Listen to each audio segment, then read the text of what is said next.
Hello and welcome to the Indy Author podcast. Today, my guest is Asa Maria Bradley. Hey, Asa, how are you doing? Hi, Maddie. I'm good. How are you? I'm doing great. Thank you. To give our listeners and viewers a little bit of background on you, bestselling author Asa Maria Bradley grew up in Sweden, surrounded by archaeology and history steeped in Norse mythology, which inspired her Viking warriors and Norse Billionaire's shifter paranormal romance series. She also writes urban fantasy about empowered heroines who kick ass while saving the world. Her work has received the honors of a double nomination for the Romance Writers of America's RITA contest, a Reviewer's Choice Award nomination, a Holt Medallion win, and the Booksellers Best Award win. And Asa came to the United States as a high school exchange student and now lives in a lake deep in the forest of the Pacific Northwest with a British husband and a rescue dog of an indeterminate breed, and sadly, neither obeys her commands. No. That sounds typical.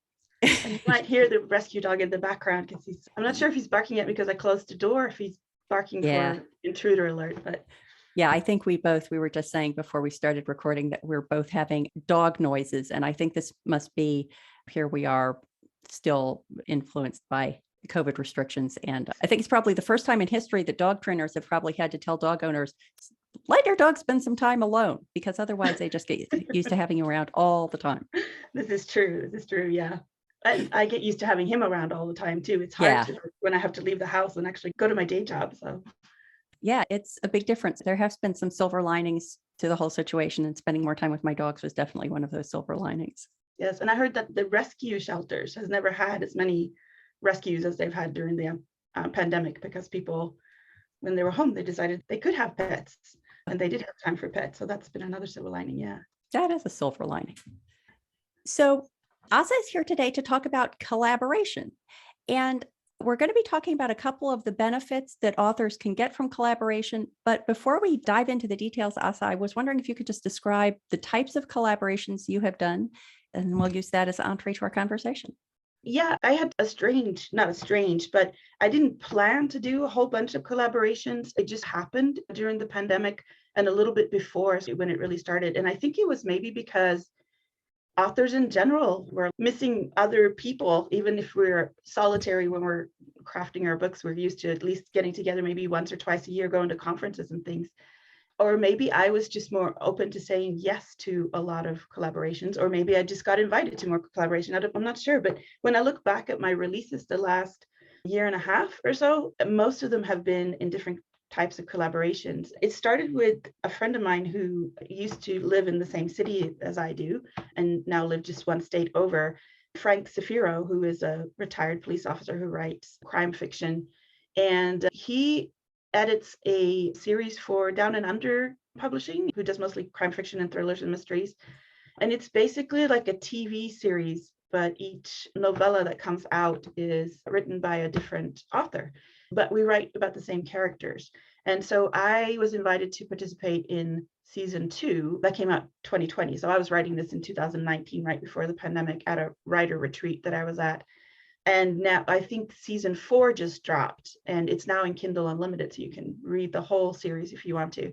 And so that was the first time that I wrote with a serious Bible. So at first I was worried that maybe I would feel constricted, because since I write paranormal and urban fantasy, I'm used to being able to build this incredible rich world where I can make up magic rules and things. But I found it really creatively inspiring because we had free reign with those characters. The only thing that Frank did was, when he edited the series, he might ask you to change like 1 or 2 details to better fit with a story that came before it. So it's about a pair of grifters. And so that was fun too. So my characters, their motivation for doing the heist that they did in my book was that they needed to get money to get fake passports to go and get a stash that they had in Mexico, stash of cash. And so Frank, basically the only edits I really had in terms of changing the story structure was changing the amount of money that was hidden in Mexico, because then it fit better with a different story that had come before me, where I don't know if they had been in Mexico, but they had a different heist who was that amount of money. So that was really fun.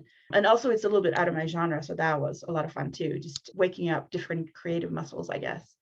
You were talking in terms of seasons, I think. So that's interesting because of course, seasons, you think of TV, but this was ebook, or it was books, right? Yeah. Why did they position it that way?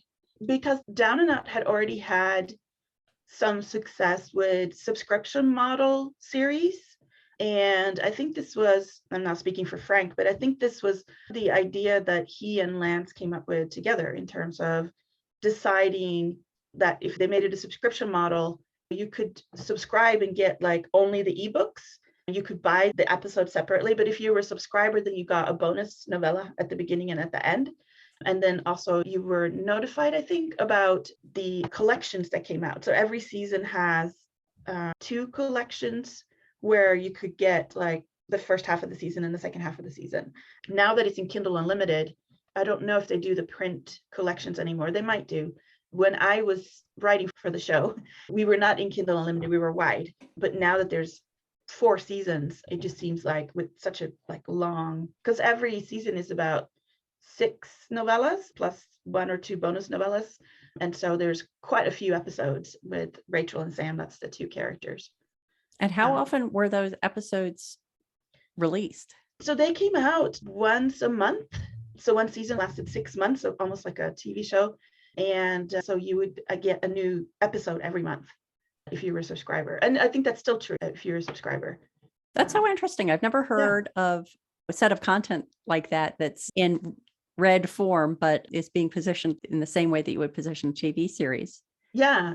And it was interesting because around the same time I started writing for serial apps. I started putting my books up on Radish, and then I also got invited to write for Story, which is another serial app. And they use the same language. It's a season and episodes as opposed to a book and chapters. A series is like a TV show, and then each book is a season and each chapter is an episode. Yeah, it's really interesting. And just to give a shout out, I had to sort of change my mindset a little bit. There's a writer, a romance writer who writes really great paranormal romance. Her name is Ines Johnson, and she comes from TV show writing as a background.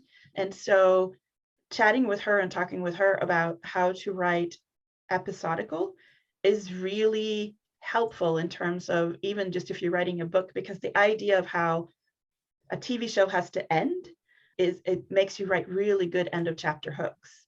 And she has a YouTube channel if you want to go check out. She has some free seminars on her YouTube channel for how to get into this mindset. And the other thing I never thought about is that if you're writing for TV versus writing for movie scripts, or if you're writing for network television versus writing for like a streaming service, not only do you have to put a hook at the end of each episode to get people to come back, if you're writing for network television, you have to put a hook before each commercial break to make sure that people come back. And it's a really good way of thinking about pacing. And if you're writing any kind of thriller, action, or that kind of stuff, she's a really good resource. She's taught me a lot about episodical writing.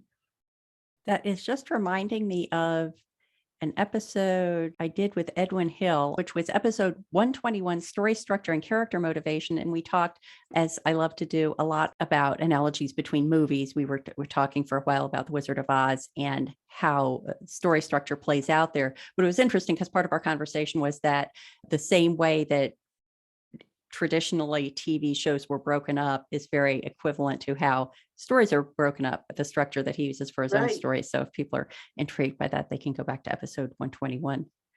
I had done a lot of story structure studying from script writers. I think we all know Save the Cat. And I feel like that's a really good way of structurally looking at like how story structure works. But I hadn't thought about episodes before quite that way. Yeah, it's very interesting how it can enrich and teach you things about your own storytelling when you're writing books. Yeah. So we don't venture too far away from the collaboration theme. I'm also curious, can you expand a little bit on how you found out about this opportunity for this series? Did you reach out? Did they reach out to you? How did that work? Frank and I are friends, and he had finished season 1.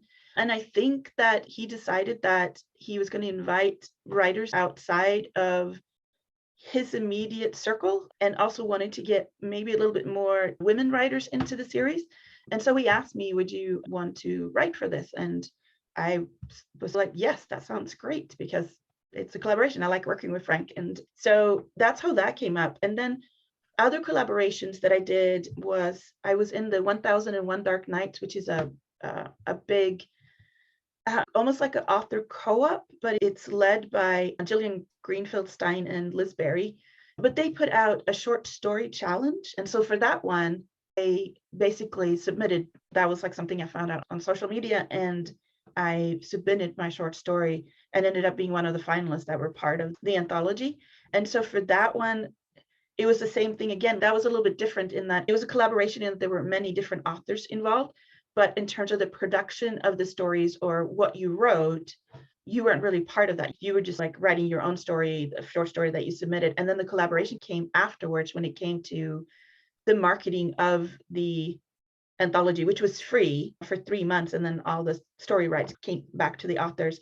But once we turned in our stories and we knew who else were finalists and were going to be part of the anthology, of course, we made a Facebook group because that's what authors do. And then there was incredible, yay, we're all together and this is amazing and we're climbing in the Amazon charts. And so it was this like collaborative cheerleading, really fun opportunity to network with other authors, and other projects came out of that. I think we did a round robin newsletter exchange where we were giving away each other's books to our newsletter subscribers and those kind of things. So that collaboration was just something I saw an announcement of. And the other one that's also a collection that's coming out now on May 10th, which is an urban fantasy and paranormal romance collection where 20 writers are writing together, and we're just basically writing in terms of it has to be urban fantasy, it has to be paranormal, but you can write a serious starter, write in your own world for your episode. Gina Kincaid and CD Gorey is organizing that. That was the same thing. There was a call out in one of the author groups that I belong to on Facebook, where I think Gina was posting and saying, we're going to put this collection together. It costs this much money to put in the pot for marketing. Do you want to be a part of it? And so it's been really interesting because I took everything that I learned from these collaborations and then decided to spearhead my own collaboration. So last December, I invited some people that I've read and people that I know I would like to work with. And we put a collection together where we were very focused on paranormal romance, and they were all shifters. And so that came out early December. We called it Shifters and Mistletoe. And those stories have just reverted back to the authors. And those are also novellas. And so I think it's been fun to write shorter than I normally do, and then really fun to do these different types of collaborations where sometimes I'm not at all in charge, which I really like when somebody else organizes my life for me and just tells me, turn this in at this time, and here are the different things that you need to do. That has been really great. And then learning things as I'm organizing things has also been really great, where I organized the collection that came out. Yeah, so playing with all these different things. And I think once you've done one, you become more aware of other people that are doing collaborations. And I had seen shout outs for collaborations. I was invited to one collaboration. And then I knew that a friend, Avery Flynn, was starting up a really interesting experimental sort of collaboration where she's doing the same idea of subscription model, but she's running it through a Patreon instead. So she's combining the idea of subscriptions with the idea of, in the romance world, where we have the category romance, the idea of Harlequin novels where you're, I don't want to say in the olden days because it's still around, but people would subscribe to a particular genre and a particular trope, and they would get 4 shorter works, not quite novellas, but 4 shorter works per month because they were subscribers. And they would all be either like romantic suspense or paranormal or mystery or whatever, but they would all be romance centric. And she's running on that model and running it through the Patreon instead. So I had heard that she was doing that. Another friend was talking about it. And so I contacted her and asked, hey, can I please be a part of this? And so the opportunities, I think, are there if you look for them. And sometimes you might have to compete against other people to get into a collaboration. And sometimes it's just a matter of, do you need another person? I'm here, I'm willing, I can write for you. And so that's how the opportunities have been coming up. Yeah, I've spoken in one form or another about collaborations or co-authoring or things like that with a number of guests. And it does seem like it's a big plug for getting out there and being active in the author community, because many of those opportunities seem to be exactly what you're saying, kind of word of mouth, like you're chatting with someone on a Zoom meeting or something like that. So yeah, that's a great advice that backs up what other guests have said as well. Yeah. And networking is so weird because you know that you need to network, but networking for the sake of networking almost never work, especially if you're like uncomfortable being, because I'm a bit of an extroverted introvert. Like I like being around people, but it doesn't energize me. It drains me. So then I have to go away and be by myself.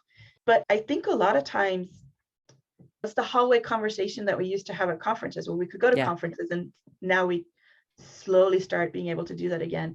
Those kind of hallway conversations, or like the conversation in the bar where an amazing opportunity just happened to be mentioned and all of a sudden you're part of something great, that is now happening in other places, but those places are on social media or in Zoom calls, and they're still happening. You just have to look for them a little bit more, which is both good and bad, I guess. We don't have to leave our house and we can still have those amazing, great conversation. But on the other hand, we never leave our house. Yeah. Yeah. It does seem like the trick is that it's harder to have those serendipitous, unplanned encounters.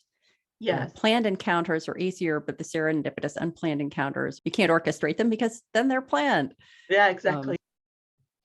It sounds as if when we talked originally about the topic of collaboration, and we had mutually proposed some aspects of that were benefiting you, but I'm realizing that there are a couple of other aspects. So I'm thinking that the benefits of collaboration could be personal and creative, which I think is more of what we were originally thinking of. Yeah. There's the marketing aspect, which I think is probably clear. Like you get in an anthology with other writers and you cross promote, you share readers' interest, or you get in a series like you were talking about and you benefit from the whole pool of readers that those authors are bringing to hopefully cross promote.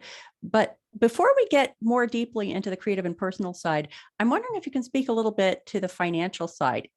For example, you were saying that one of the collaborations you were involved in was free for a time to readers, and then the rights reverted to the authors. And you also had mentioned that there was one where you had to pay a little bit of money in to cover the marketing costs. So is there ever a financial benefit, or is it always personal, creative, or marketing oriented? Yes, there's definitely financial benefit. So with the Down and Out collaboration, we're on a regular royalty model. So when people now, when it's in KU, when it's page reads, I get the royalties from the page reads of my novella. And when the collections sell, it's split three ways between the authors. Their royalties are split three ways of the author. So that's more like a traditional publisher royalty model.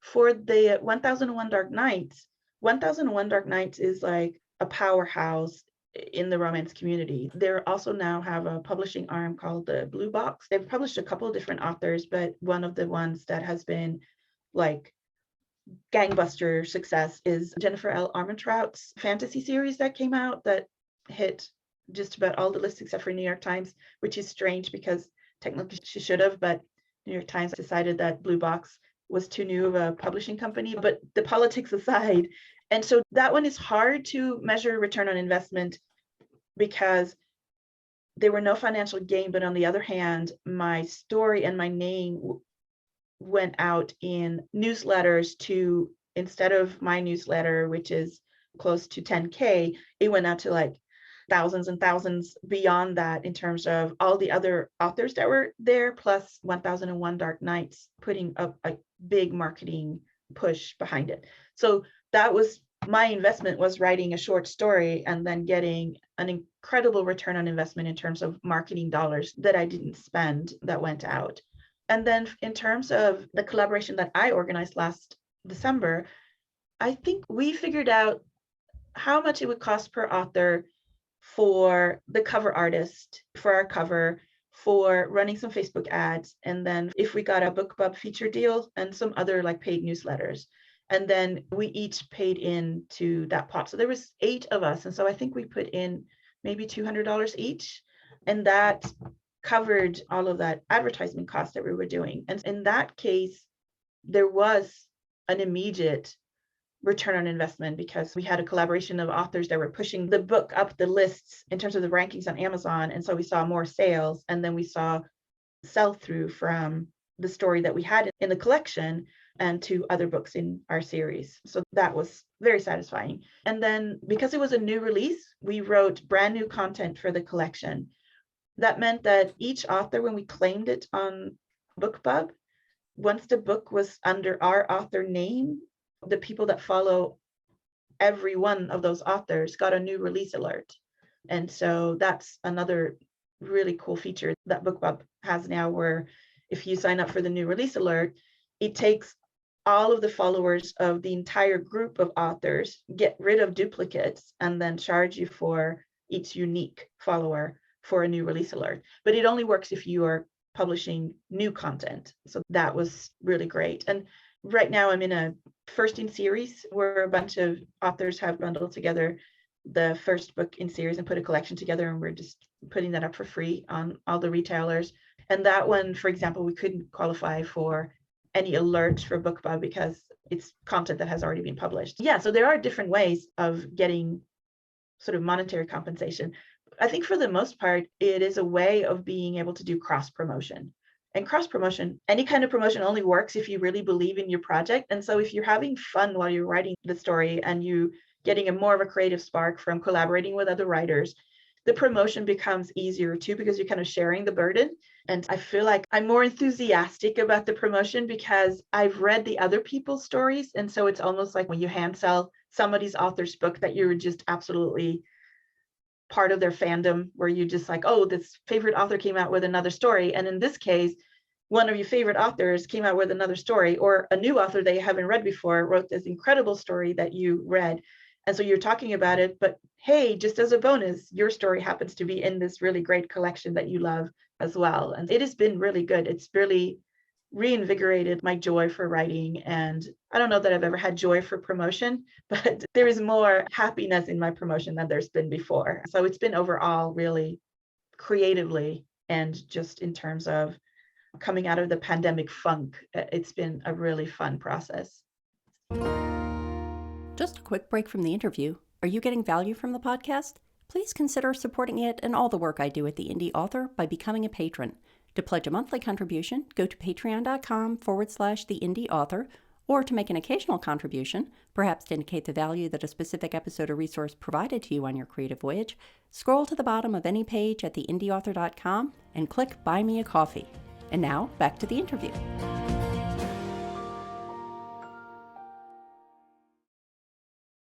One of the benefits that you had mentioned was gave you the creative spark you needed to enjoy writing again.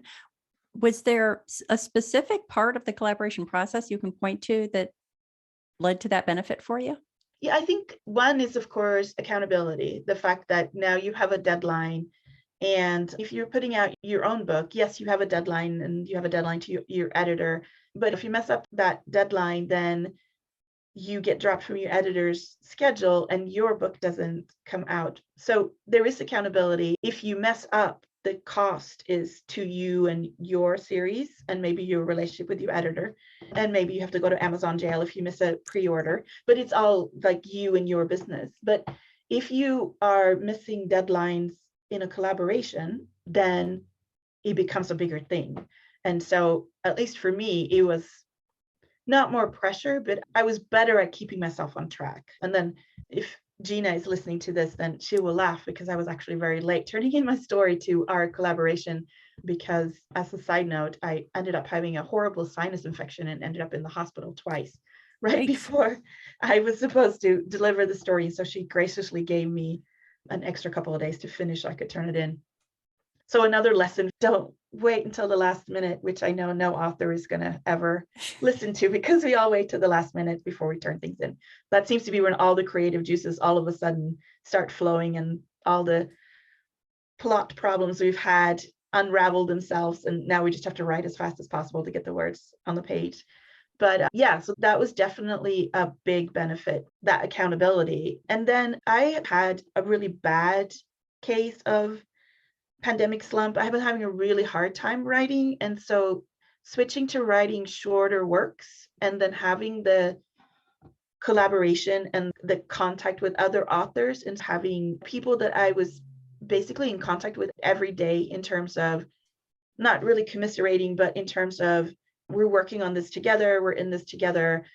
So the Midnight Magic, the collection that's coming out on May 10th, Gina and CD are extremely professional in how they run that collaboration. They have done a bunch of them before, and it is like a powerhouse. Like when you get accepted into the collaboration, you are also assigned a task list. So people get task clicks according to what their strengths are. So some people make graphics, some people are writing Facebook copy, some people are finding bloggers to collaborate with, some people are setting up Facebook reader group takeovers. And so it's almost like you're all of a sudden having this publicity marketing company behind you.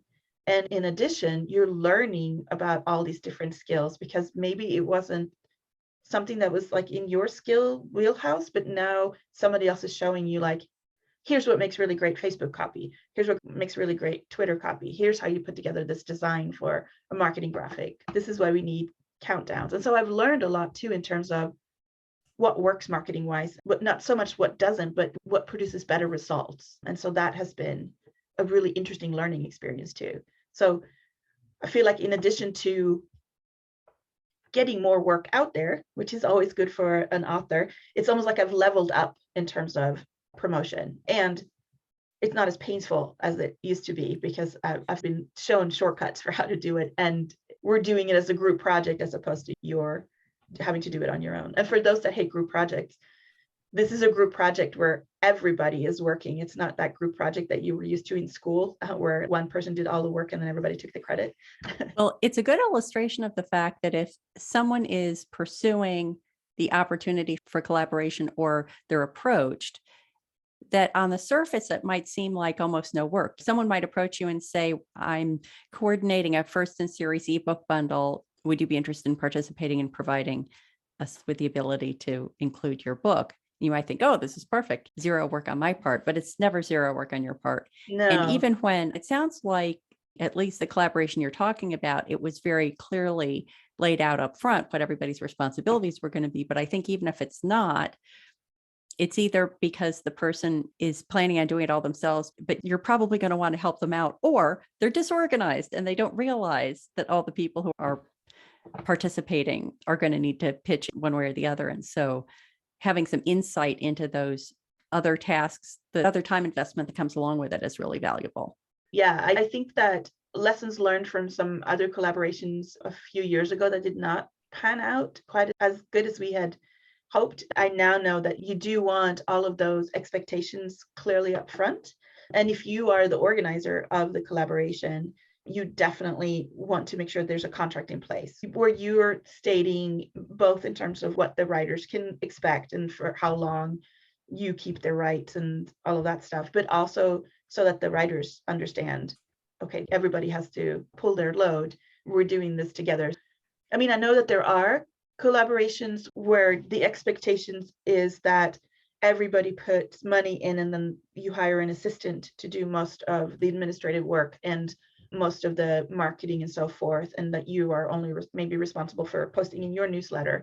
And if that's the kind of collaboration that works best for you, then make sure that the contract says that is the workload you have to carry, versus if you maybe don't have the cash to put in, but you're willing to put in the hours, then make sure that's the expectation up front as well. So I think there's a collaboration for everybody out there, but whatever the collaboration is, those expectations should definitely be stated up front, because otherwise it turns into a disaster.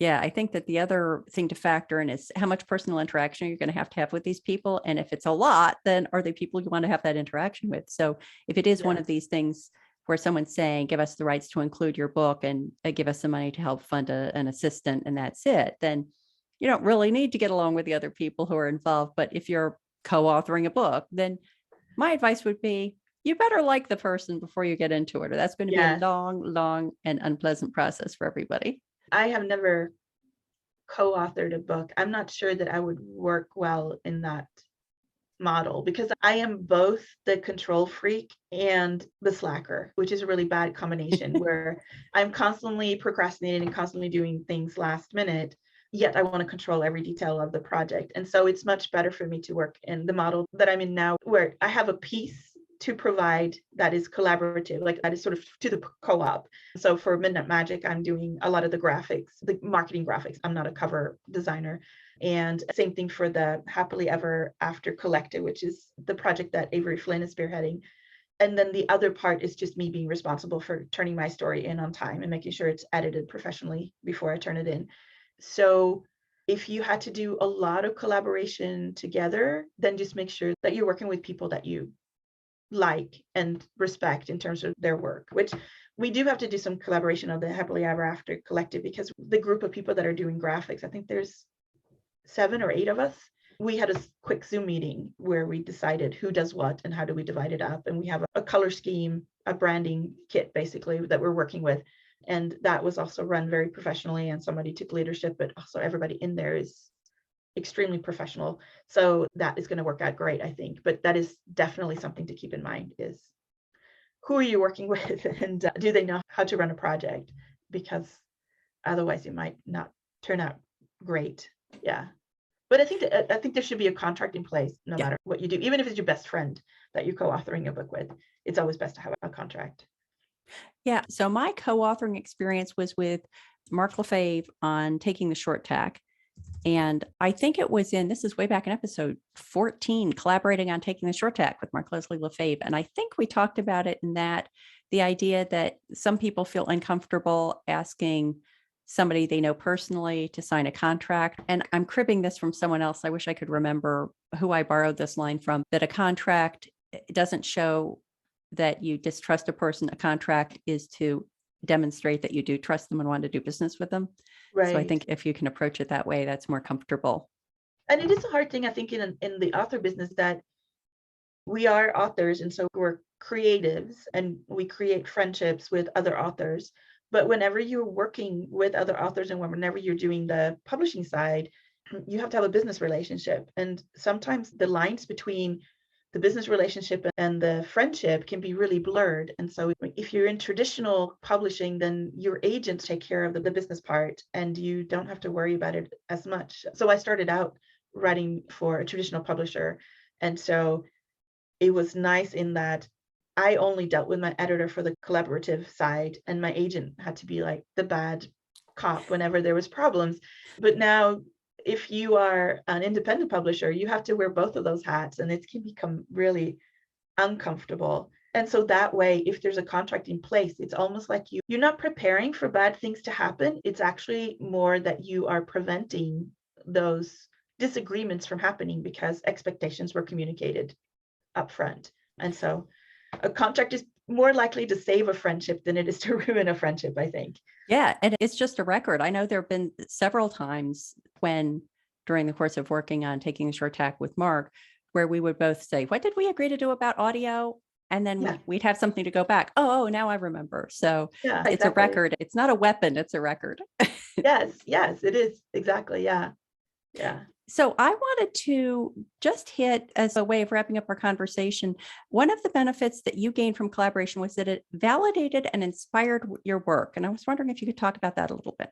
Yeah, so I work full-time as a college instructor and I write. And I had started doing this thing where I was basically working 2 full-time jobs and was approaching burnout very quickly, and I think sliding way into burnout as well. So I was in this slump already before the pandemic hit, where I was not feeling as great about writing as I had been. It wasn't sparking that joy creatively, which is why I got into writing in the first place. And so for me, it was both a way of getting that creative spark that we've talked about, but the fact that other writers want to work with you. And if in the case of where I was submitting work and getting accepted, that validation of sort of like, yes, we think your writing is good enough to be part of our collection, that can also really help. I think that even if we are creatives, if we didn't need validation or income, then we would just write for ourselves. But we want our stories to be read by people, and we would like to also make some money out of it. And so being in a project where you're working with people whose writing you respect and whose business sense you respect, it is a huge validation that you are part of that project. And so that was another big part that worked for me, where I was like, hey, maybe I don't suck, like, because these people are going to let me be in the collaboration, and these people think that my story is going to add value to this project, and they think that I am adding value by sharing the work of the publicity.